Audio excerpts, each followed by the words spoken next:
자, 이제 우리 마태 238번째 시간, 마태 21장 28절에서 30절까지 마지막 예수님께서 세상에 초청장을 보냈는데 이 초청장을 거부한 내용들 한 5가지 여러분들에게 말씀을 드리고 있습니다. 그 중에 두 번째, 예수의 초청을 거부한 쾌락주의. 지난 시간에는 물질주의, 세상이 온통 물질, 다시 말하면 황금 만능주의 속에 묻혀 있다. 뭐 그런 내용이었죠. 오늘은 쾌락주의입니다. 예수님의 초청을 거부한 쾌락주의. 우리 인간의 심성 속에 쾌락을 사랑하는 그 모든 내용들이 있다. 그런 내용들입니다. 그런 내용입니다. 오늘 같이 한번 오늘 본문 28절, 29절, 30절까지 같이 봉독합니다.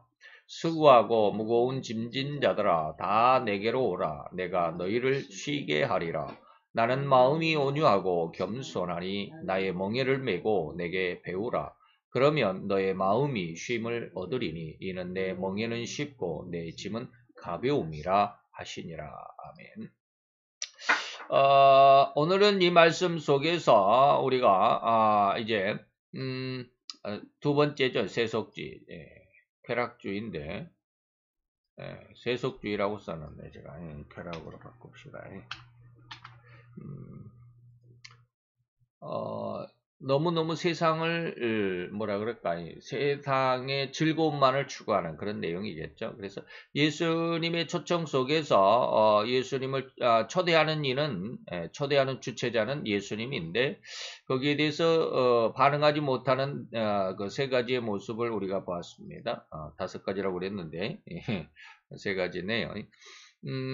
첫째는 물질주의였죠. 우리가 지난 시간에 봤습니다. 그 다음에 오늘 쾌락주의, 그 다음에 다음 시간에 애정주의, 이러한 모습, 그리고 초청하신 예수님의 그 내용을 한번 살펴보는 그런 시간이 됩니다. 자, 한번 봅시다. 만왕의 왕이 온 인류를 안식으로 이끌겠다라는 초대를 하고 계시는 그런 장이죠. 그래서 누가복음 14장 16절에서 24절까지 우리가 지난 시간에도 여기 이름 제시해드렸던 내용이죠. 자, 여기에 보면 어떤 사람이 큰 잔치를 배설하고 어떤 성경에는 왕의 신하가 자기 아들의 결혼식에 이런 이야기를 합니다. 그래서 큰 잔치를 배설하고 많은 사람을 청해했더니 한 사람은 나는 밭을 샀음에 불갑을 나가 보아야겠다. 재산적인 그런 내용이죠. 우리가 이런 이 내용을 보았습니다. 그리고 나는 소 5겨리를 샀으니 이 소를 훈련시켜야 되겠다. 시험하러 간다. 뭐 이런 뜻이죠. 밭을 가려면 소를 훈련을 시켜야 되죠. 오늘날에는 뭐 기계가 있으니까 뭐 그럴 일이 없겠다. 아니죠. 기계를 샀으면 기계를 다룰 수 있는 숙련시키는 그런 그 연습이 필요하죠. 똑같은 내용이죠. 자, 그 다음에 3번째는 나는 장가를 들었으니 이게 애정적인 그런 내용입니다. 이렇게 해서 다 못 오겠다고 그러니까 마지막에 주인이 뭐라 그럽니까? 내가 너희에게 분명하게 결정적으로 이 말이죠. 선전포고한다. 전에 청하였던 그 사람들은 이렇게 나의 초청을 거부한 이런 사람들은 단 한 사람도 내 잔치를 맛보지 못하리라. 천국에 입성하지 못한다. 이런 뜻이죠. 자, 이렇다. 그러나 바쁘다고 하여 오지 못했죠. 장가를 갔으니 소를 샀으니 밭을 샀으니 바빠서 초청에 응하지 못하겠노라고 나를 용서하라고 응하지 않았습니다. 참 거절하는 것도 아주 뭐라 그럴까요? 좀 정중하게 한 것 같죠. 자, 이렇게 주인의 초청을 거부한 사람 중에서 두 번째 부류, 우리는 첫 번째는 뭡니까? 내가 밭을 샀음에 해서 우리가 지난 시간에 물질주의를 봤는데 두 번째는 소를 샀다고 했으니 그 세속주의를 의미합니다.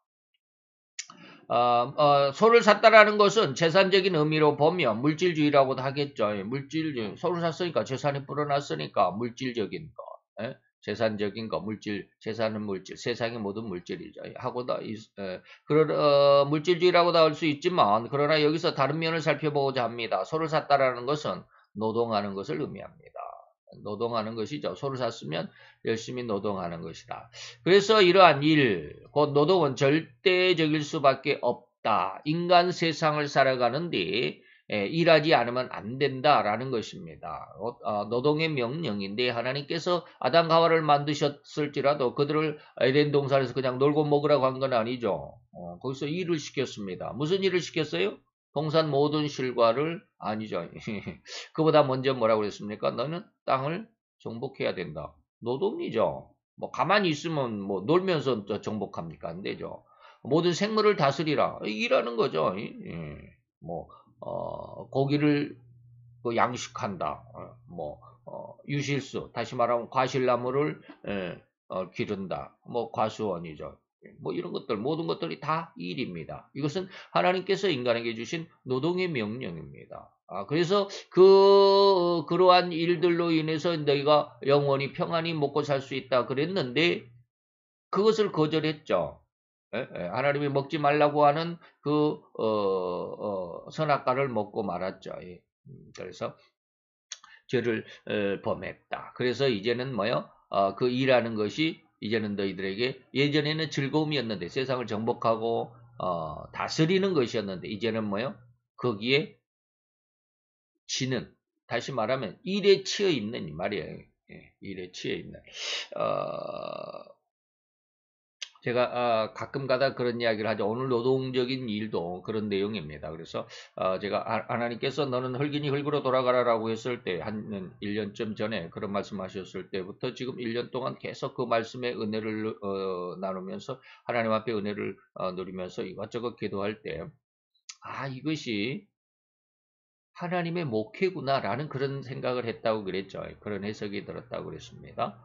세상을 땅을 정복하는 거 그리고 모든 생물을 다스리는 거. 이게 하나님의 목회군. 하나님이 이렇게 세상을 운영해 가시는구나. 다시 말하면 목회하는 거예요.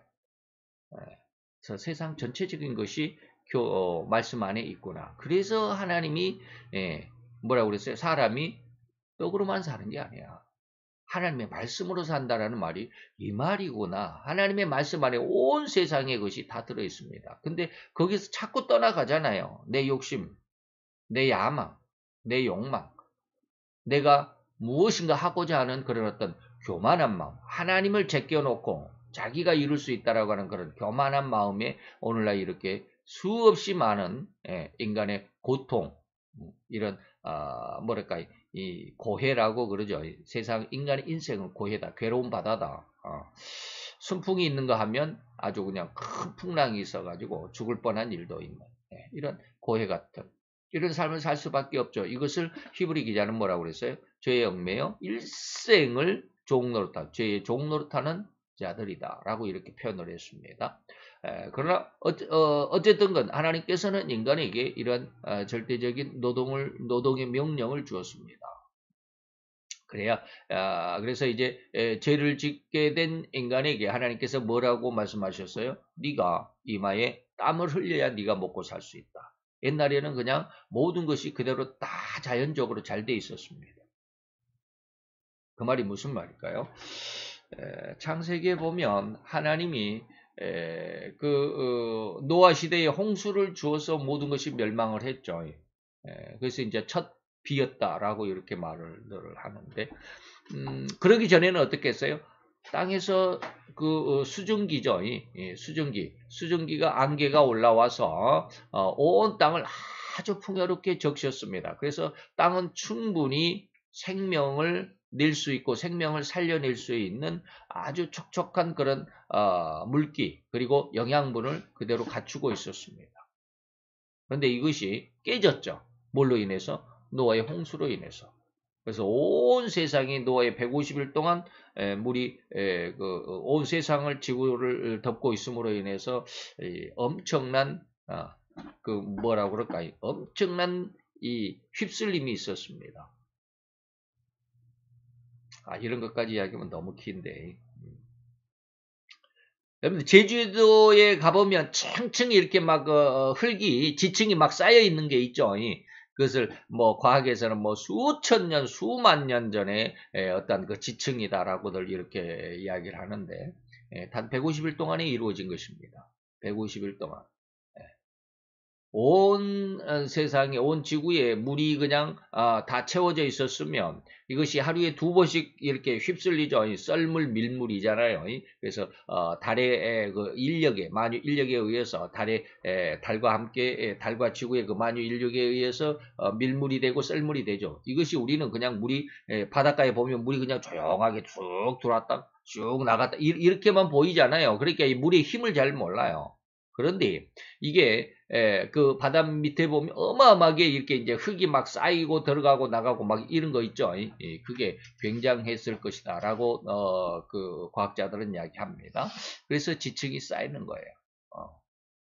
자, 이런 어쩔 수 없는 이러한 상황 속에서 인간에게 하나님이 뭐라고 말씀하셨어요? 너는 이제 옛날에는 그냥 에덴 동산에서 잘 먹고 잘 살 수 있었는데 범죄한 이후에는 이마에 땀을 흘려야 한다 라고 했죠.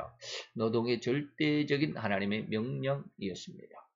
그래서 그래서 저는 이제 하나님께서 흙으로 돌아가라라고 했을 때 1년 동안 지금 제가 느끼고 깨달은 것은 뭐냐면 방금 제가 창세기를 인용을 했잖아요. 수면에서 지면에서 이렇게 수증기 다시 말해 안개가 올라와서 수면을 적셨다. 도대체 그 땅이 어떤 땅일까? 이런 것을 조금 연구해서 하나님의 뜻을 알아낸다면 그래서 제가 계속해서 뭐 나는 농부다, 뭐 역전의 부자 농부, 뭐 또 나는 자연인이다 이런 것을 보면서 느끼는 게 뭐냐면 그 중에서 상당히 그 나는 부자 농부다라고 하는 부자 농부에 나오는 사람들의 농사하는 사람들의 거의 대부분이 무슨 말을 하냐면 농사는 흙이다라는 말을 해요. 흙이 좋아야 된다. 그래야 농작물을 잘 생산해내 많은 양 그리고 좋은 품질의 그 농작물을 생산해낸다. 바로 그거예요. 예. 그때 태초의 그 땅의 모습을 우리가 복원만 할 수 있다면 어마어마한 하나님의 뜻을 이룰 수 있다. 이것이 바로 이제 하나님의 목회의 일부입니다. 노동도 역시 마찬가지 하나님의 노동의 일부이다. 라고 하는 것까지 하나님께서 제게 은혜를 주셔서 이것을 시행하고자 한다라는 그런 말씀을 드렸죠. 어쨌든지 말이 길어졌는데 지나갑시다. 하나님은 인간을 만드실 때 하나님은 인간에게 주신 첫 사명 이것이 뭐요? 노동이었다라고 하는 것 지금까지 길게 말씀을 드렸습니다. 이것은 절대 과언이 아니죠. 그래서 창세기 1장 27절, 8절에 보니까 하나님께서 뭐라고 그랬어요? 생육하고 번성하여 땅에 충만하라. 이게 첫째 복이죠. 두 번째는 땅을 정복하라. 그 다음에 세 번째는 세상의 모든 바다의 고기, 공중의 새, 땅에 움직이는 모든 생물. 이게 하늘과 땅과 바다의 모든 생물, 살아있는 뭐랄까 동물들. 를 다 어떻게 생물이라고 그랬으니까 동물만은 아니죠. 풀도 이 말입니다. 수목도 이 말이죠. 모든 생물들을 어떻게 하라? 다스리라. 이게 목회입니다. 그러나 이렇듯 노동은 하나님의 명령이며 축복이거니와 여기서 지목하는 일한다 라는 의미는 오직 하나님을 거역하는 의미로 저는 봅니다. 자, 여기에서 이제 도대체 이게 무슨 말이야?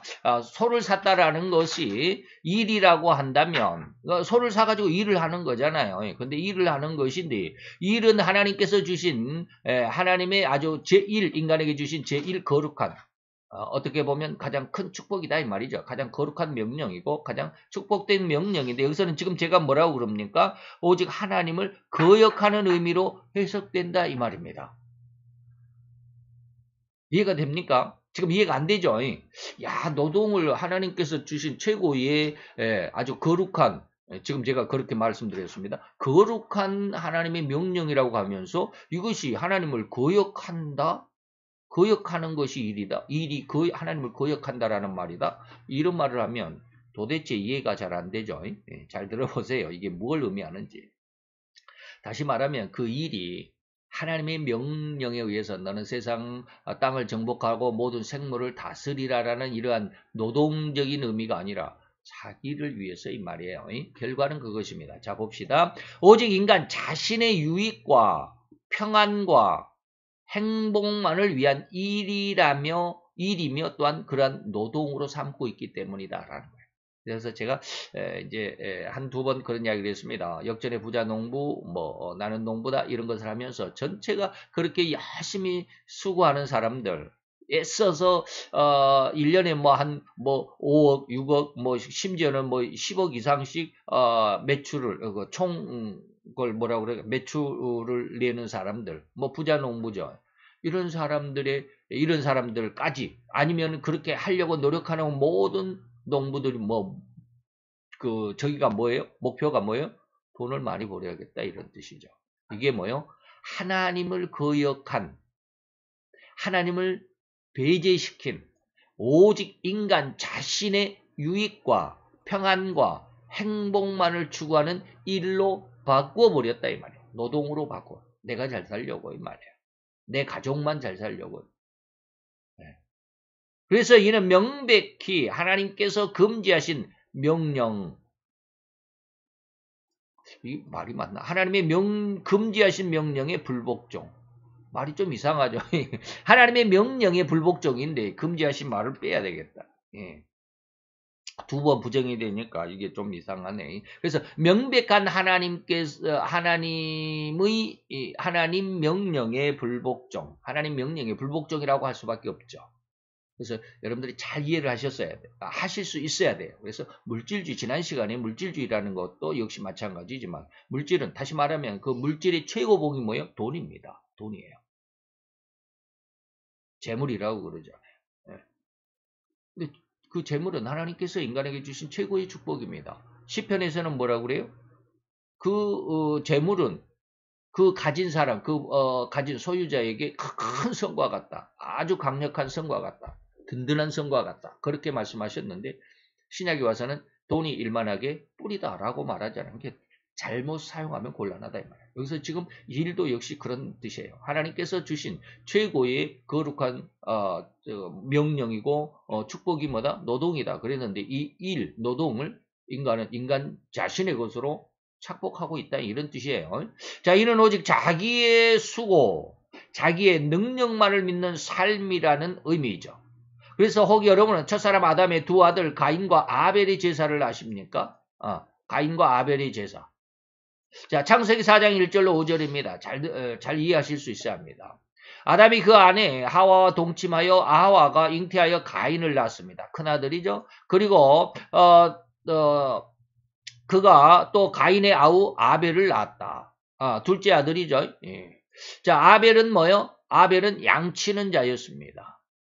그리고 큰아들 가인은 뭐요? 농사하는 자였습니다. 세월이 지나서 가인은 땅의 소산으로 제물을 드렸습니다. 하나님 앞에 제물을 땅의 소산, 그러니까는 쉽게 말하면 농산물, 뭐 쌀을 지었으면 쌀을, 아니면 콩을 지었으면 콩농사를 했으면 콩으로 하나님 앞에 제물을 드렸습니다. 근데 아벨도 그렇게 했죠. 아벨은 뭐 하는 사람이요? 양치는 사람이었기 때문에 양의 첫 새끼와 그 기름으로 하나님 앞에 제물을 드렸습니다. 그런데 하나님께서는 아벨과 그 제물은 기뻐했지만 가인과 그 제물은 연락하지 않았다라고 합니다. 야, 이상하다. 왜 그랬을까요? 왜 가인의 제물은 연락하지 않았을까요? 굉장히 의문이죠. 그러면 여러분들이 천지창조라는 영화를 혹시 보셨는지 모르겠어요. 가인이 하나님 앞에 제물을 드릴 때 자기 농산물, 그러니까 이제 벼죠. 그때는 이제 아직 가공하기 전이니까 벼라고 그러잖아요. 이 벼라 큰 이렇게 무대기를 이제 수확한 것을 무대기를 쌓아놓고 하나님 앞에 따로 떼어서 이렇게 제물로 삼으려고 따로 떼는 중에 좀 아까운 생각이 들어서 거기서 한 대박을 다시 자기 걸로 이렇게 떼어놓는단 말이에요. 이런 장면이 나와요. 그 천지창조라는 영화에 보면. 역시 하나님 앞에 드렸다가 살짝 요만큼 아까운데 하고 요만큼 빼고 나머지를 드렸을까? 아니에요. 예. 그 영화를 만든 사람이 오늘 저의 설교를 들었다면 그렇게 만들지는 않았을 텐데. 자, 봅시다. 왜 그랬는지, 왜 하나님은 가인의 제물과 가인 자체를 하나님께서 기뻐하지 안 하셨을까 이 말이에요. 큰아들 가인과 작은아들 아벨이 똑같이 제물과 함께 하나님께 제사를 지냈습니다. 그런데 아이러니하게도 큰아들 가인의 제물과 제사는 연락하지 않았습니다. 왜 그랬을까? 왜 가인의 제물과 제사를 연락하실 수가 없으셨던 것일까? 하나님의 마음은 뭘까? 이 말입니다. 이걸 생각해 보신 적이 있으신가요?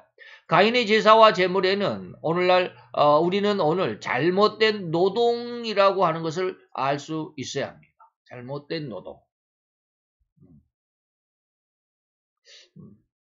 요즘에 이제 제가 근무하는 곳에 노동자들이 지금 파업을 하고 있어요. 데모를 하고 있는데 참 대단해요. 얼마나 크게 소리를 틀어놓는지. 노동해방 딱 해갖고 민주노총에서 와갖고 난리법석이에요. 그래서 저는 해방이란 말을 거꾸로 읽어보면 방해. 니네들은 노동을 방해하는 놈들이야. 라고 이렇게 자꾸 그러는데. 왜 사용주와 그리고 근로자 간에 그런 일이 있을까요? 지네들이 잘못했으니까. 사용자, 다시 말하면 사장의 마음에 안 들게 했으니까 퇴출이 되는 거잖아요. 그럼 또 퇴출시켰다고 지네들 일 안 시켰다고 또 그렇게 난리 지금 데모를 하고 있어요. 어쨌든지 그렇습니다. 잘못된 노동입니다. 오늘 여기서 그런 어떠한 노조 활동을 의미하는 것은 아니지만 오늘 가인의 제물에는 그리고 그렇게 가인이 농산물을 드리는 그 제사를 드리는 가인의 마음을 우리가 읽어볼 수 있어야 된다 이 말입니다. 자, 계속합니다. 반면에 아벨의 제사와 제물은 어떤 의미가 있었길래 하나님이 연락하셨을까? 바로 양의 첫 새끼였고 그 기름이었습니다.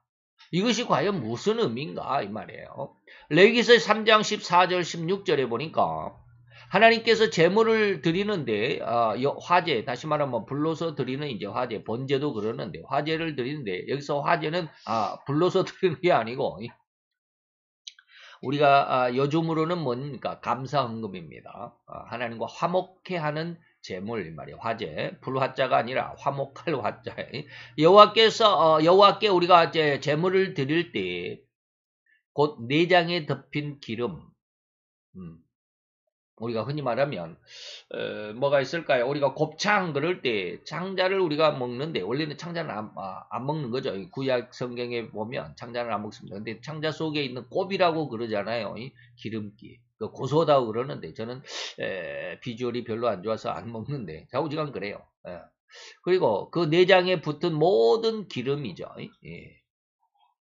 이런 것들을 향기로운 냄새, 그 기름을 태우면 냄새가 나죠. 기름 타는 냄새가. 하나님은 그 기름을 다시 말하면 인간의 생명을 유지할 수 있는 가장 큰 어떤 기준이 되죠. 피가 그러지만 피와 기름이 그렇습니다. 그래서 향기로운 냄새다. 이것이 바로 여호와의 것이다. 라고 이 기름을 하나님께서 하나님 앞에 드리는 번제나 화제로 드립니다.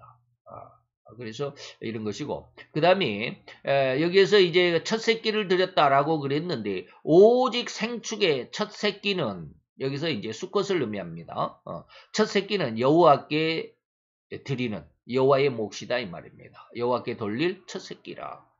그래서 이것은 곧 양의 첫 새끼는 이후 구세주이신 예수님을 상징하기도 합니다. 그래서 요한복음 1장 29절에 보니까 요한이 예수께서 지나가 자기에게 나오심을 보고 가로되 보라 세상 죄를 지고 가는 하나님의 어린 양이다. 하나님의 어린 양이다. 했을 때 첫 새끼 예수님의 그래서 독생자 그러죠. 첫 새끼는 여호와의 것이다. 여호와의 몫이다. 이런 뜻이에요. 그래서 곧 아벨의 제사와 제물에는 분명 예수님의 대속이라는 의미가 들어있습니다. 그리고 그 대속에 피라는 의미가 들어있습니다. 그래서 예수의 십자가의 죽으심, 피 흘리심, 그 피를 우리는 보혈, 아주 값지고 보배로운 피다. 그래서 대속의 피는 보혈이다. 라고 이렇게들 말씀하시잖아요. 그 생명을 내주었다. 이 말입니다. 피를 흘렸다, 죽었다. 이 말이에요. 예수님이 나를 대신해서 죽었다라는 그런 뜻입니다. 그래서 아벨의 제사와 제물에는 뭐요? 아벨은 이러한 그 피의 제사, 그 제물 제사가 피의 제사라는 의미를 믿고 있었다라는 거예요. 곧 예수님의 십자가의 보혈을 믿는 의미를 갖는 겁니다. 그래서 그러나 그런 반면에 큰아들 가인의 제물과 제사에는 절대 이런 예수님의 대속이나 보혈이 들어있지 않습니다. 그 안에는 오직 인간의, 여기서 이제 잘 들어요. 인간 가인의 수고와 땀의 결실인 농사의 결실, 농산물이었습니다. 그가 만약에 이삭의 아들 에서였다면 아마 그렇게 하면 그거는 또 피가 있으니까 또 아니네. 그거는 이제 지나가고. 어쨌든지 가인이 드린 이 농산물, 다시 말하면 자기가 지은 뭐요? 뭐라 그럴까? 여기에서 그랬죠. 가인은 땅의 소산, 자기 땀은 들어있잖아요. 자기 수고가 들어있잖아요. 그죠? 자기 수고로 너 땅을 정복하라, 뭐 모든 생물을 다스리라. 하나님 그러셨으니까 그런 어떤 하나님의 뜻에 합한 건 분명하죠. 열심히 일했으니까. 근데 그 땅의 소산에는, 이 땅의 소산에는 가인의 수고, 가인의 땀, 가인의 열정은 들어있지만 예수의 피가 들어있지 않습니다. 예수님의 대속에 피가 들어있지 않습니다. 그래서 예수님의 대속과 그 보혈이 들어있지 않았다라는 것을 볼 수 있어요. 무슨 말인지 이해가 되죠? 가인의 제물 양의 첫 새끼는 예수님을 독생자를 의미하고 그의 피를 드렸다. 이것은 곧 예수님의 십자가의 그 대속의 죽음을 의미합니다. 그래서 반면에 이제 이 가인의 제물과 제사에는 그런 어떤 인간의 수고와 노력, 간절한 수고와 노력. 그래서 가끔가다 그런 이야기를 제가 이제 요즘에는 잘 안 하지만 예전에는 그런 말씀을 했습니다. 인간의 교회에서도 아주 수고하고 예수고 하나님 교회에서 모든 행사에 헌신하고 막 그래도 그 헌신을 하나님께서 충성으로 받아들이지 않을 수 있다라는 말씀을 가끔 드렸잖아요. 나는 예수를 잘 믿는 믿음으로 하나님의 교회를 위해서 또 목사님을 위해서 또 모든 성도를 위해서 헌신하는데요. 그래서 그런 걸 우리가 믿음의 정확한 어떤 그 구분, 어떤 그 올바로 믿음을 세워야 된다라는 말씀을 간혹 드렸죠. 그래서 그럴 때마다 제가 마태 7장 22절, 20절, 21, 2절, 22, 3절을 그렇게 말씀을 드렸습니다. 내가 예수로 주의 선지자의 노릇을 했고 설교도 잘하고 목회도 잘하고 뭐 예수의 이름으로 귀신을 명하니까 귀신이 떠나가고 예수의 이름으로 뭐 병든 자를 위해서 기도하니까 병든 자가 병이 나서가지고 그냥 벌떡벌떡 일어나고 엄청난 기적과 능력을 행했어도 예수님이 뭐라고 그랬어요? 난 너 몰라 그랬잖아요. 교회에서 아무리 수고하고 예수가 내가 몸이 닳도록 이른 새벽부터 밤늦게까지 교회를 위해서 헌신하고 그냥 교회 모든 행사에 다 참석하고 그래도 오늘 가인의 제물과 제사가 같은 그런 심성들이 있다라는 거예요.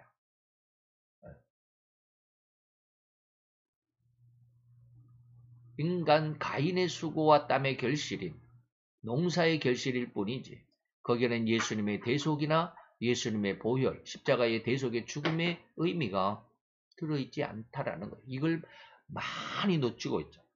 그래서 오늘날 요한복음에서는 하나님 앞에 예배를 드리는 자가 어떻게 드린다? 신령과 진정으로 드려야 된다. 네. 신령이라는 게 뭐예요? 하나님의 성령의 은혜에 의한 이 말이에요. 진정이란 말은 뭐예요? 바로 여기에 이 가인의 마음이나 그 다음에 아벨의 마음과 같은 그런 모습이에요. 다시 말하면 아벨은 뭐예요? 이 대속 예수님의 대속과 그 피를 믿고 의지하는 그러나 가인은 뭐예요? 이게 없었다라는 거예요. 이 진정이란 말이 무슨 뜻인지를 여러분들이 깊이 느껴야 됩니다.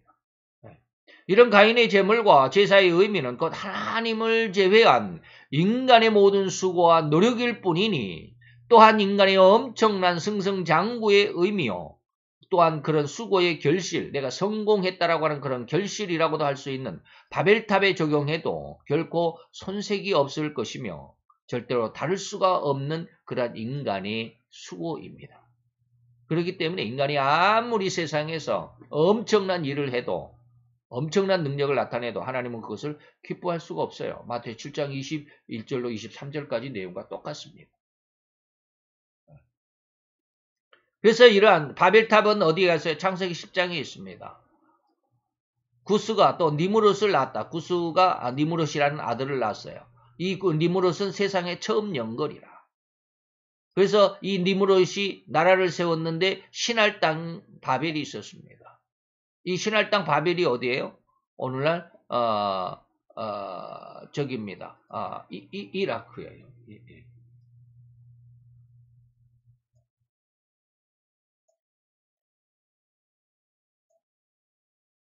좀 키워서 여기가 이스라엘이죠. 예. 여기하고 좀 틀려가지고 여기가 이스라엘입니다. 이스라엘입니다. 그리고 옆으로 이렇게 가보면 이라크라고 하는 나라가 있습니다. 이라크라고 하는 나라 있는데 이라크의 수도가 바그다드입니다. 이 바그다드인데 바그다드를 좀 키워볼까요? 여기에 보면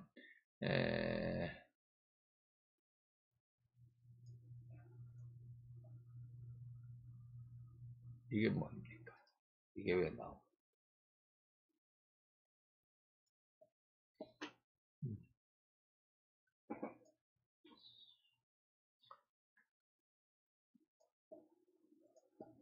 잘 안 나오네요.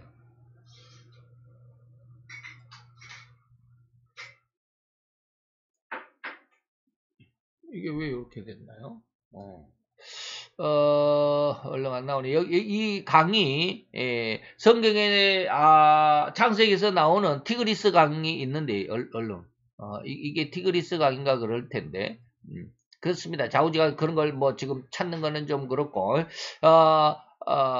이라크가 여기 있죠. 이라크가 있고, 바그다드가, 지금 있는데, 여기 보면, 이쪽쯤에, 이쪽 바스라 있는 이 어디쯤에, 제가 지금 얼른 제가 찾아놓지를 않아가지고, 거기에 그 바벨탑을 쌓은 구스 땅이 있습니다.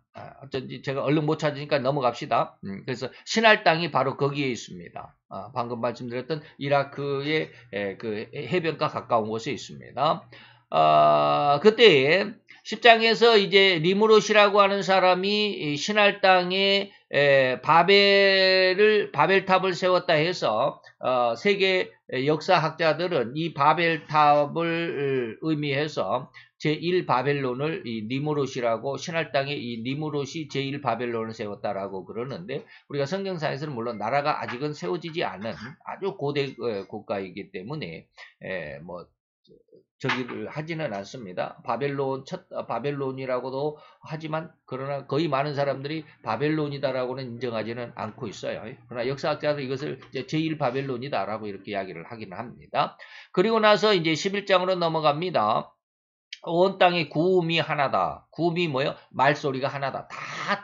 모든 사람이 다 통용할 수 있었다. 언어가 하나였다라고 하는 것이죠. 그들이 모였어요. 이 바벨 신할 땅에 있는 곳에 이 신할 땅에다가 바벨탑을 세웠어요. 그래서 벽돌을 만들어 가지고 견고한 벽돌을 구워 가지고 이 벽돌로 돌을 대신해서 역청으로 진흙을 대신하고 그래서 이제 탑을 쌓는 것이죠. 그래서 성과 대 이게 이제 탑을 쌓는 거예요. 성과 대를 쌓아서 그 탑 꼭대기를 하늘에까지 닿게 하자. 그리고 거기에 우리의 이름을 우리의 간판을 걸고 온 지면에 흩어짐을 면하자. 자, 이렇게 하면 흩어지지 않을 것만 같았죠. 그랬는데 하나님께서 이러한 그들을 보시고 여호와께서 거기에서 그들을 온 지면에 흩어버렸다. 그래서 그들이 섬 쌓기를 그쳤더라. 그러면서 이제 그 말소리가 같은 그 당시에 이제 언어가 혼잡되어 버렸다라고 그랬죠. 그들의 언어를 혼잡케 했습니다. 그래서 그들로 서로 알아듣지 못하게 했습니다. 하나님께서 그래서 온 세상의 말이 이렇게 다 각기 다르죠. 그래서 우리나라에서 세종대왕이 우리나라 한글을 만든 게 어마어마하게 큰 세계적인 대발명품이죠. 어마어마한 대발명품입니다. 근데 일본이 이것을 아주 시기하죠. 우리나라의 한글을 굉장히 시기합니다. 그래서 일본에는 뭡니까? 뭐 선대문자인가? 뭐 선대문자라는 그런 믿음을 가진 사람들이 있어요. 일부가 선대문자인가? 뭐 그러는데 그 선대문자가 뭐냐면 우리나라의 기억니은 디귿이에요. 절대로 우리나라의 기억니은 디귿이에요. 근데 그들은 하나님의 천사, 그러니까 하늘의 천사가 와가지고 그들에게 준 고대 문자다 해가지고 그것을 막 그 기억니은 디귿, 우리나라의 기억니은 디귿을 이렇게 막 쓰면 그들이 어떻게 수양이 되고 뭐 인격 수양이 되고 막 뭐 정신이 우리 기독교에서 말하는 것처럼 영이 열리고 막 이런 이야기들을 해요. 일본 사람들 지금 그래요. 우리나라의 그런 그들이 우리나라의 기억니은 옛날에 우리나라의 그런 문자를 그들이 가져갔나 보죠. 조선시대 때 이제 세종 이후에 한글을 만들어 놓고 이런 사람들이 이제 일본과 이렇게 무역을 하면서 우리나라의 그 기억니은 이런 거를 가져갔나 보죠. 우리나라 그 무역상들이. 그래서 그것을 받아가지고 이제 그들은 뭔 잔지도 모르면서 그 선대 문자인지 뭐라고 막 그래요. 그러면서 그들이 우리나라를 일제 36년을 침략을 했을 때 우리나라의 한글을 폄훼하기 위해서 저는 그 이야기를 들었는데 우리 딸내미나 아들들은 학교에서 그런 이야기를 들었는지 모르겠어요. 어떤 우리나라 한글이 어떻게 만들어졌느냐. 그러니까 일본 사람들이 이것을 우리나라 한글을 아주 폄훼하기 위해서 그는 세종대왕이 그 화장실에서 똥 싸다가 만들었다. 그런 말을 혹시 들어보셨는지 모르겠어요. 똥싸 우리나라의 그 문이 이렇게 전부 다 이렇게 그 격자 문이잖아요. 격자 무늬가 이렇게 세로 가로 이렇게 가로 세로 이렇게 해가지고 격자 문이라고 그러죠. 우리나라의 문의 그 전통 양식이 그렇게 생겼잖아요. 거기다가 이제 창호지를 붙여가지고 하는데 그 격자 무늬를 가만히 보니까 이렇게 하면 기억이 되고 또 이렇게 하면 니은이 되고 이렇게 하면 디귿이 되고 뭐 이렇게 해가지고 글자를 만들었다라고 해가지고 우리나라의 글자를 굉장히 폄훼를 했습니다. 그래서 우리나라의 그 한글을 거의 없애려고 했죠. 그래서 일본 글자를 쓰게 하려고 그랬는데 아주 어떤 그 어디선가 그 안동에선가 어디에선가 그 아주 큰 부자가 우리나라에 그 쉽게 말하면 해설서, 한글 해설서를 하나를 아주 비싼 값에 사가지고 있었는데 일본에서 그냥 막 그 우리나라 한글을 막 박살 내려고 했을 때 그것을 숨겨놨던 게 발견이 됐어요. 그래서 거기에 보니까 얼마나 정교하게 만들었는지 우리나라의 그 인간의 말의 모습을 따라서 훈민정음을 만들었다. 기역하면 혀가 아래 여기에 딱 무자리 기 하면 이렇게 혀의 모습을 보고 혀가 이렇게 구부러지니까 이빨이 여기 있으면 혀가 목구멍 안에서 기 할 때 이렇게 딱 닿잖아요. 이 모습이 기역. 니은 하면은 혀가 위로 붙으니까 이게 니은이다. 이렇게 굉장한 세계적인 발명품이었습니다. 언어를 이야기하다 보니까 우리나라에 이런 이야기를 했는데 세상의 모든 언어가 다 그렇게 서로 달라지게 됐고 그래서 혼잡게 됐죠. 하나님을 인간의 생활과 습성 그리고 생활 속에서 절대 멸절시키고자 했던 그 인간의 마음과 그 삶의 행태가 오로지 순전히 인간적인 노력과 수고인 노동이 되었다. 그래서 가인의 제물과 가인은 하나님께서 그 제사의 제물과 가인은 연락지 않았다. 이게 마태 7장 21절 23절입니다. 똑같습니다. 이것이 하나님의 보시기에 순전한 악행이었다라는 것입니다. 악행이요. 나는 정말로 헌신을 다해서 정말 하나님 앞에 믿는 믿음을 가지고 교회에 충성하고 헌신하고 교회 행사에 아주 빠짐없이 또 목사를 잘 보필하고 했는데 하나님은 뭐요? 순전한 악행이다라고 이렇게 진단한다는 거예요. 이게 좀 복잡하죠. 이게 도대체 그게 뭔 말이야? 나는 정말로 믿음을 가지고 했는데. 그래서 마태 7장 21절, 23절이 있는 거예요. 그래서 늘 제가 주장하는 게 그거예요. 나는 정말 예수의 이름으로, 다른 이름으로 한 게 아니에요. 내 어떤 능력이, 내 어떤 이름을 내걸고, 하는 게 아니에요. 예수의 이름으로 내가 목회도 잘하고, 설교도 잘하고, 예수의 이름으로 내가, 기도도 하고, 병도 고치고, 귀신도 쫓아내고 그랬는데, 예수님 뭐라, 난 너 몰라. 그러잖아요. 그래서 믿음이 얼마나 우리는 중요한 줄을 알아야 합니다. 그래서 제가 지난 부활절 때 설교한 내용이 바로 그런 거예요. 하나님의 은혜를 알아야 돼요. 그래서 요즘에 느끼는 게, 부활절 이후로 느끼는 게, 정말 이 하나님의 3대 그 권능이 회복돼야만 진정한 목회가 되는구나, 라고 하는 것을 느낍니다. 그래서 저도 예전에 그냥 지하교회도 있었잖아요. 상가교회도 있었잖아요. 왜 목회가 안 됐을까? 물론 내가 능력이 없어서라고 말을 하겠지만, 하나님의 그 능력을 받지 못했기 때문에 그렇습니다. 다시 말하면 제가 늘 이야기하는 성령의 세례. 또 다른 말로 하면 보혜사 성령의 3대 책망. 이것을 받지 않으면, 이게 받지 못하면 그 순전히 인간의 노력이 될 수밖에 없어요. 야, 말이 참 어려운데. 어쨌든지 지나갑시다. 이런 생태와 세상 그리고 인간의 삶이 절대로 세속적인 삶일 수밖에 없습니다. 이걸 이해하실 수 있어야 되고, 이런 세속적인 삶은 절대로 하나님을 대적하는 최악의 상태라는, 최악의 삶이라는 것입니다. 이러한 의미가 오늘날 신약의 시대에 또 은혜의 시대를 살아가는 성도들에게는 결코 없다고 자신할 수 있을까요? 우리 지금 드리는 이 예배가 정말로 하나님 앞에 신령과 진정의 예배가 된다라고 자신할 수 있겠느냐 이 말이에요. 저는 아니다라고 말하는 거예요. 아니다. 얼른 왜 안 되나? 거의 모든 성도가 그 모든 성도의 제물 헌금과 제사, 다시 말해 오늘날 예배가 오로지 이삭의 제물과 제사와 닮았을 뿐이라고 해석해도 조금도 틀림이 없을 것입니다. 그래서 요한복음 4장 23절 아까 말씀드린 그런 내용이죠. 참으로 예배하는 자들은 뭐요? 신령과 진정으로 예배할 때다. 그래서 이 예배는, 진정한 예배는 신령과 진정이 깃들여 있어야 한다는 것이 아니겠는가 이 말이죠. 그저 예배의 한 좌석을 차지하는 그러한 예배는 진정한 예배라고 할 수 없을 뿐입니다. 또한 성령의 은혜와 감동과 인도하심이 있어야만 한다라고 했는데, 그러나 문제는 성령의 은혜와 감동이라는 말의 의미와 실제로 성도 자신에게 이러한 성령의 은혜와 감동이 있는지를 절대로 알지도 느끼지도 못한다는데 문제가 크죠. 그래서 고린도전서 11장에 보면 27로 29절에 보면 누구든지 주의 떡이나 잔을 합당치 않게 먹고 마시는 자는 주의 몸과 피를 범하는 죄가 있느니라. 주의 몸을 분별해야 되는데 분별하지 못하면 자기의 죄를 먹고 마시는 결과가 된다. 자기 신앙에, 자기 믿음에 자기가 속고 있는 것이다 이 말이에요. 이 말씀에서도 역시 주의 몸을 분변치 못하고라는 하신 말씀의 의미, 곧 그 내용이 무엇이겠습니까? 참으로 많이 난감한 내용이 아니라고 할 수 없죠.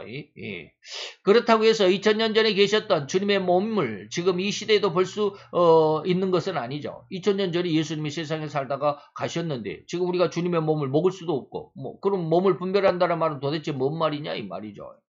이러한 것은 의미, 곧 그 내용을 영적이라고 해석할 수 있고 의미적이라고 해야만 할 것인데, 주님의 몸은 요한복음 1장에서 하나님의 말씀이다 라고 그랬습니다. 그래서 요한복음 1장 1절 그 다음에 14절로 푹 넘어가 보면 태초에 말씀이 계셨는데 이 말씀이 하나님과 함께 계셨고 이 말씀은 곧 하나님이신데 이 말씀이 육신을 입었다, 인간의 몸을 입었다 이 말이에요. 이게 누구요? 예수죠. 이걸 우리는 뭐라고 그래? 성육신이라고 그래. 이 성은 이룰 성자입니다. 육신을 이루었다. 육신을 입고 오셨다. 그래서 요한복음 1장 14절을 말씀이 육신됐다. 성육신의 사건이다. 라고 말하는 거예요. 자, 그리고 또한 사도 요한은 계속해서 예수님을 하늘로서 온 떡이다. 이 떡을 먹어야만 영생을 얻을 수 있다라고 선언했습니다. 6장으로 넘어갑니다. 48절 51절. 내가 곧 생명의 떡이다. 사람으로 하여금 내가 나를 먹고 죽지 않게 하는 내 몸이다 이 말이에요. 이 떡을 먹으면 영생한다. 내가 주는 떡은 세상의 생명을 위한 내 살이다 라고 말씀하셨죠. 자, 그러면 주의 몸을 분별해야 한다라는 의미는 하나님의 말씀을 의미하는 거. 주의 몸이 뭐요? 생명의 떡이고 이 말씀이잖아요. 말씀이잖아요. 예수님의 몸이 뭐요? 말씀이요. 왜요? 예수 말씀이 육신을 입었죠. 몸을 입었잖아요. 얼른. 말씀이 육신을 입었잖아요. 예수님이 육신을 입었다. 주님이 육신을 입었다. 예수가 됐다 이 말이에요. 근데 6장에 넘어가니까 이 예수는 뭐예요? 내가 그 생명의 떡이다. 이 떡을 먹어야만 너희가 영생한다. 그래서 주의 몸을 분별해야 한다는 의미는 뭐예요? 하나님의 말씀을 알아야 된다 이런 뜻이에요.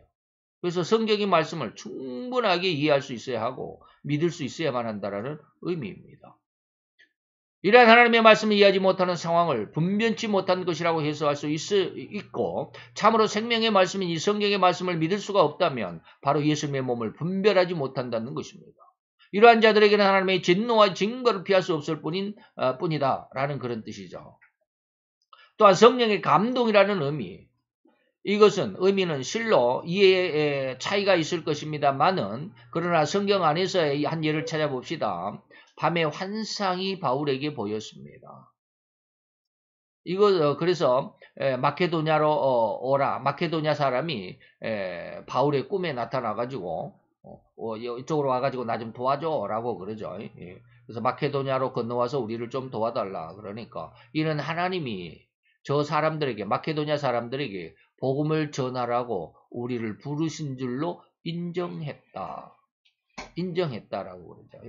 그 다음에 민수기서 12장 6절에 가보면 제사장 선지자들에게 하나님께서 어떻게 그 무언가를 알려준다 이 말이죠. 고지서 그러죠. 고지하느냐? 나 여호와가 이상으로 이 말이에요. 환상은 아닌데 여러분들 이해할 수 있게 이상은 뭐냐면 하나님의 정확한 의미를 갖는 어떤 영상입니다. 상에는 뭐 7가지가 있다고 그러는데 영상이 있고 환상이 있고 착상이 있고 뭐 이상이 있고 진상이 있고 막 그래요. 예, 뭐 그러는데 그것을 지금 말씀드릴 수는 시간은 없고 저도 자세히는 지금 배우기는 했지만 다 지금은 기억을 못해요. 그러나 진짜 하나님을 보는 것은 진상이라고 그래요. 모세가 하나님을 본 건 진상이라고 그래요. 그러나 가끔 가다가 예전에 1900 몇 년도였죠? 1998년도인가? 10월 28일 예수님의 휴거 사건 98년도겠죠. 98년도인가 그 휴거 사건이 있을 때 많은 사람들이 그 휴거를 믿었던 사람들이 뭐요? 진짜 예수를 만나고 왔다 막 그것은 뭐요? 그 진상인 예수님을 만난 게 아니라 환상입니다. 환상을 본 사람들일 수도 있어요. 절대로 진상을 본 사람은 그렇게 할 수 없어요. 그래서 이상으로 진상이 아닌 여호와가 이상으로 하나님의 자신의 뜻을 알리기도 하시고 꿈으로도 알게 하시고 또 말씀으로도 알게 하신다. 직접 말로서 알려주시기도 합니다. 그래서 저는 몇 번 하나님의 말씀을 들었다고 그랬죠. 제가 1년 전에 너는 흙이니 흙으로 돌아가라라고 하는 그 말씀. 처음으로 하나님께서 제게 찾아오셨을 때는 네가 나를 위해서 죽을 수 있느냐라고 말씀하셨을 때 깜짝 놀랐어요. 그래서 나는 하나님을 위해서 죽을 수 있습니다라고 대답을 하려고 했는데 내 속에서 갑자기 내가 아닌 또 내가 대답을 했다 그랬잖아요. 그건 내가 말한 게 아니었어요. 못 죽습니다. 그것은 뭐예요? 나를 너무나도 잘 아는 나의 진정한 내가 하나님 앞에 고백을 한 거죠. 그러나 나는 이 육신을 가지고 내 모습에서는 뭐예요? 내가 하나님 앞에 내가 죽습니다라고 말을 해야 하나님의 은혜를 받을 거, 축복을 받을 거 아니에요. 이게 그렇게 말하려고 하는 순간 내가 아닌 내 속에 또 그것은 나의 영이잖아요. 내 영이 하나님 앞에 먼저 대답을 한 거. 못 죽습니다. 한 3년 후에 똑같이 또 하나님이 찾아왔어요. 네가 나를 위해서 죽을 수 있느냐고. 그때도 대답을 못했어요. 못 죽습니다. 준비가 안 됐어요. 내 신앙이 아직도 하나님 앞에 하나님을 위해서 죽을 수 있는 그런 신앙이 아니었던 거예요. 근데 나는 하고 싶어요. 그렇게. 내 마음은 그러고 싶어요. 근데 그게 안 돼요. 그게 바로 이제 여기서 진정, 신령이라는 의미를 여러분들 잘 생각해 보시면 알 수 있어요. 그리고 나서 하나님이 그런 이야기를 했어요. 그렇게 찾아오세요. 기도하는데 그때는 새벽 기도가 아니고 그냥 제가 그 북해동에 2층에 교회에 있을 때 낮에 그렇게 그때는 하나님 앞에 막 그림을 그려가지고 이러한 교회를 만들겠습니다 하고 그려가지고 하나님 앞에 매일 기도하는 때였어요. 근데 하나님이 갑자기 네가 일용할 양식이 너는 얼마냐? 근데 제가 그려놓은 그 교회 건물을 짓는데 그때 값이 100억이었습니다. 그때 당시 제가 이제 추산해서 계산하기로 100억이면 이렇게 짓겠습니다라고. 그러니까 하나님이 일하는 소의 입에 망을 씌우지 않겠다라고 말씀하셨어요. 그리고 나서 요즘에 일용할 양식에 대해서 하나님께서 은혜를 그 말씀을 주시고는 그 다음에 그걸 그렇게 딱 그려보니까 제가 여러분들에게 한번 보여드렸죠. 제가 언젠가 그 어디가 있을지 모르겠네요. 제 목회에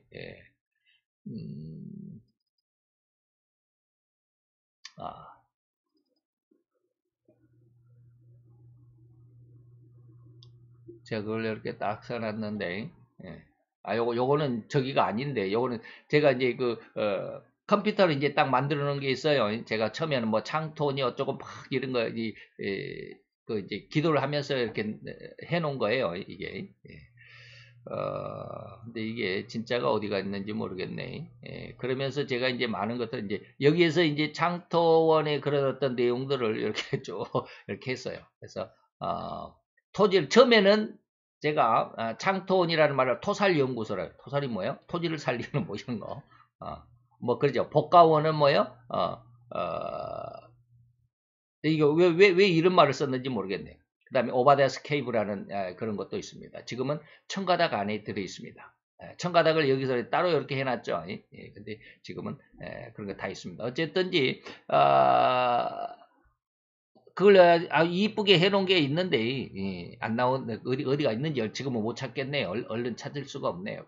어쨌든지 그건 놔두고 그렇기도 했습니다. 그래서 그런 내용들 하다 보니까 야 이거 100억 갖고는 안 되겠다 해가지고 하나님 앞에 기도할 때 하나님 이 정도 하려면 제가 이제 그런 거 다 그림을 그려놓고 이런 걸 다 이렇게 운영하고 거기를 이렇게 하려면 한 3천억 정도는 돼야 되지 않을까. 3천억이 얼마나 큰지도 몰라요. 근데 그런 생각이 들었어요. 그래서 하나님 이거 하려면 한 3천억까지는 있어야 되지 않겠습니까? 했을 때 그때 하나님이 대답하셨습니다. 네가 먹는 대로 내가 채워주겠다. 그래서 제가 지난 부활절 때 그런 말씀을 드렸습니다. 어쨌든 이 하나님께서 이렇게 말씀으로 우리에게 알려주십니다. 말씀으로 찾아오십니다. 이상으로도 꿈으로도 알려주시기도 하시고 직접 말씀하시기도 하시고 그것은 뭐예요? 성령의 감동이다라는 것입니다. 그래서 이러한 성령의 감동은 절대로 영적인 내용일 수밖에 없습니다. 그죠? 영적인 내용이에요. 그래서 인간으로서는 인간적인 능력으로서는 또 육신적인 실력으로서나 이건 결코 허리만큼도 이해할 수도 느낄 수도 없다라는 것입니다. 그래서 고린도전서 2장 13, 14절에 보니까 신령한 일은 신령한 것으로 분별하는 것이지 하나님의 신령한 이 일을 하나님의 성령의 일을 이 육체에 속한 사람들은 받지도 못합니다. 이런 일은 오직 뭐요? 영적으로라야만 분별함이 가능하다라는 거예요. 그렇다면 이러한 영적인 내용을 이해할 수 있으려면 혹은 느낄 수 있으려면 참으로 많은 수고와 노력이 필요합니다. 절대로 필요합니다.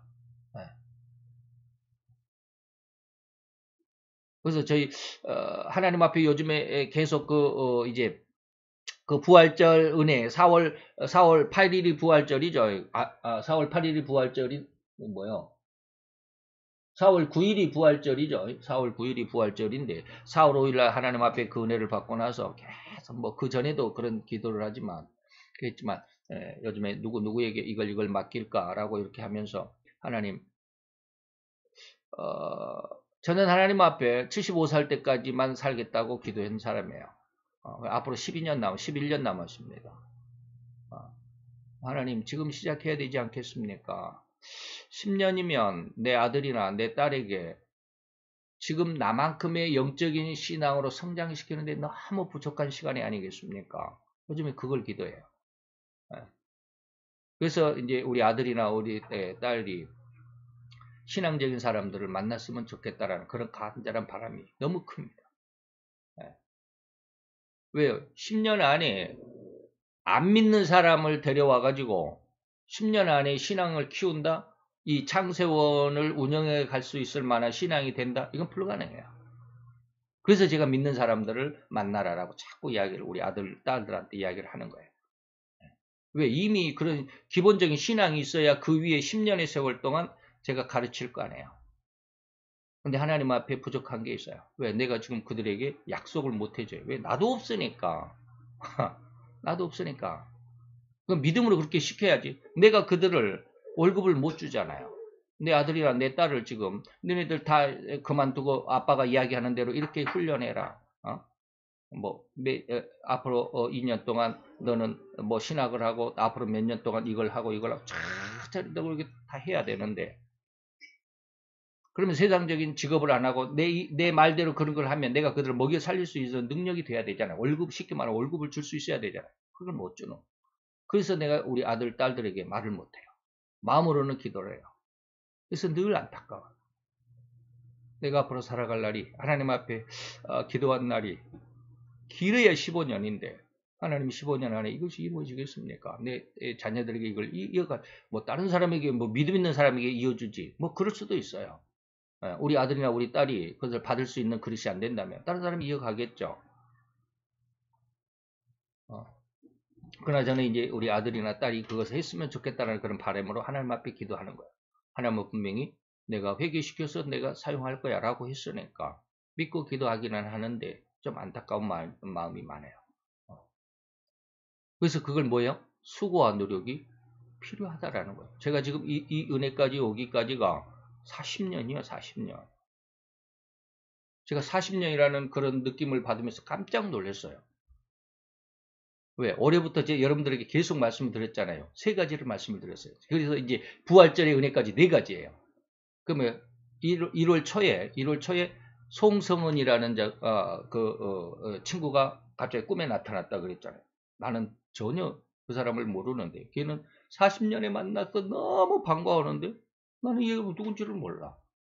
이름도 기억해. 송성은이. 송성은이 누구야? 뭐 그랬다 그랬잖아요. 그래서 그것을 제가 내 나름대로 해석을 했다 그랬죠. 한문으로 표현하면 보낼 성자, 거룩할 성자, 은혜 은자. 거룩한 성령의 은혜를 너에게 주마라는 뜻이에요. 근데 내가 예수를 만난 지가 한 40년 돼요. 25살 때, 정확히는 38년인데, 한 40년 돼요. 이게 하나님 지금 그걸 말씀하시나라는 그런 생각을 해요. 하나님께서 나에게 40년 전에 와서 내가 너를 이렇게 찾고 그랬는데 너는 나를 몰랐어. 나는 그 사람을 몰라. 근데 그 사람은 나를 너무 반갑게 맞는 거예요. 근데 두 번째는 뭐예요? 살구꽃을 꿈에 봤다 그랬죠. 살구꽃을 보여주셨다. 살구꽃은 뭐예요? 하나님의 약속은 반드시 이루어진다라는 뜻이 살구예요.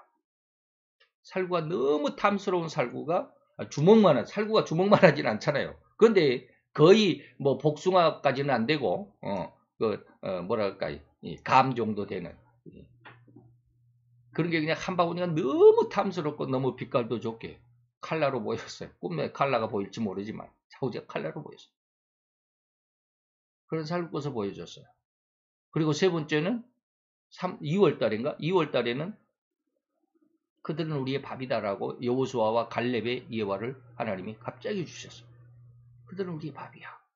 믿으면 된다라는 거예요.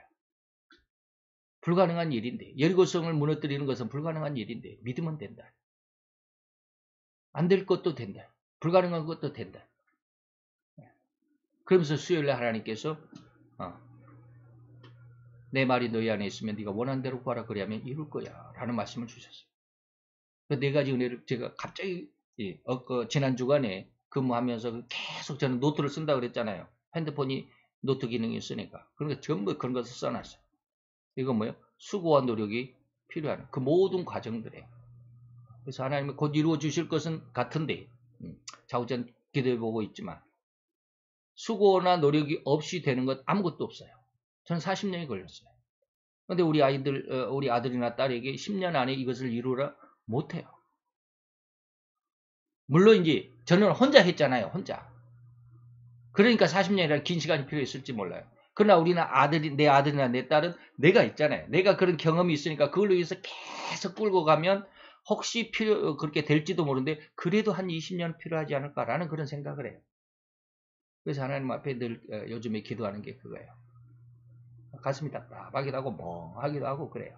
자우지간 그렇습니다. 그래서 하나님의 말씀인 성경을 많이 읽어야만 하고 항상 말씀을 되뇌는 쭝얼거리는 이런 습성을 길러야만 합니다.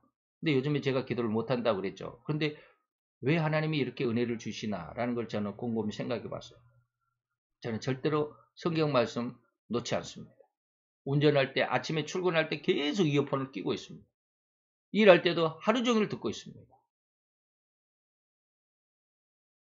그러다 보니까 왼쪽 귀는 잘 안 들어요. 한쪽 귀로만 들어요. 왜? 한쪽 사람들이 대화하는데 말을 들어야 되잖아요. 이렇게 양쪽은 꽂지 않습니다.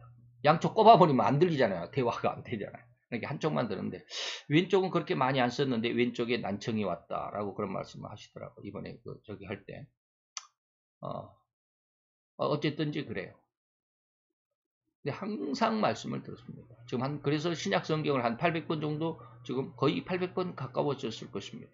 제가 계산하기까지는 740번 읽었어요. 계산할 때까지. 그리고 나서 지금 상당히 오랜 시간이 걸렸으니까 거의 하루에 일독합니다. 성경. 2배속으로 성경을 마태에서 계시록까지 하면 7시간 한 반 정도 걸립니다. 하루 종일 들으니까 하루 일독해요. 그래서 그렇게 성경을 항상 많이 읽어야 되고 말씀을 많이 되뇌이는 그런 습성이 있어야 되고 그 다음에 깊은 기도의 은혜를 얻어야만 합니다. 그래서 저는 요즘에 기도를 못하지만 그렇게 말씀 안에 있으니까 하나님이 이렇게 은혜를 알게도 하시고 깨닫게도 하시고 그러나 라는 생각을 하지만 어쨌든지 여기에 기도를 못하는 것에 대해서 하나님 앞에 늘 기도합니다. 기도했으면 좋겠습니다. 그래서 요즘 제가 몸무게를 잘 안 되는데 오늘 아침에 한번 재봤어요. 옷을 입고 65.6kg가 나가요. 야, 몸무게가 많이 빠졌구나. 일이 힘들긴 해요. 힘들긴 하더라고. 옛날같이 격일제로 하루 일하고 하루 쉬면 어려운 게 없어요. 그런데 하나님이 지금 이렇게 날마다 근무하는 주간 근무를 하게 하시는 이유가 있는 것 같아요. 왜요? 지난 수요일날 그런 건 4월 5일날 하나님이 주신 은혜 가운데 그런 의미가 있었어요. 그래서 그러기 위해서는 제 나름대로는 하나의 기준을 제시해 봅니다. 성경은 비록 신약 성경만이라도 500번 이상은 읽어야 할 것이다. 기도는 하루에 90분 이상을 최소한 10년 이상은 해야 한다라고 이렇게 강조해 드리고 있습니다.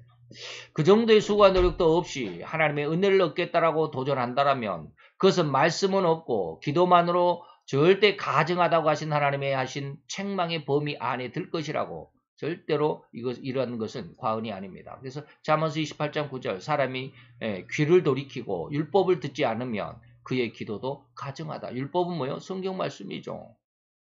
성경은 뭐요? 예수님이고 생명이라고 그랬잖아요. 생명 없이 기도만 한다. 곤란하죠. 그래서 가증하다. 하나님은 뭐라고 그랬어요? 가증하다라고 그랬습니다. 그 세상이 바라는 기대에 부응하겠다는 욕심과 야망일 뿐이다. 다시 말하면 가인의 재물과 제사, 가인의 마음일 뿐이다. 라는 것입니다. 다른 말로 다시 표현하자면 진실로 세상을 중심으로 한 사고방식이고 그러한 사상이고 그래서 세속주의다. 이것이 이러한 삶일 뿐이다라는 것입니다. 그래서 여기에서 제가 세속적이라는 말을 제가 제목에는 쾌락이라고 했는데 왜 쾌락주의라고 했는지 모르겠네요. 세속적이라는 말을 잘 이해를 했으면 좋겠습니다.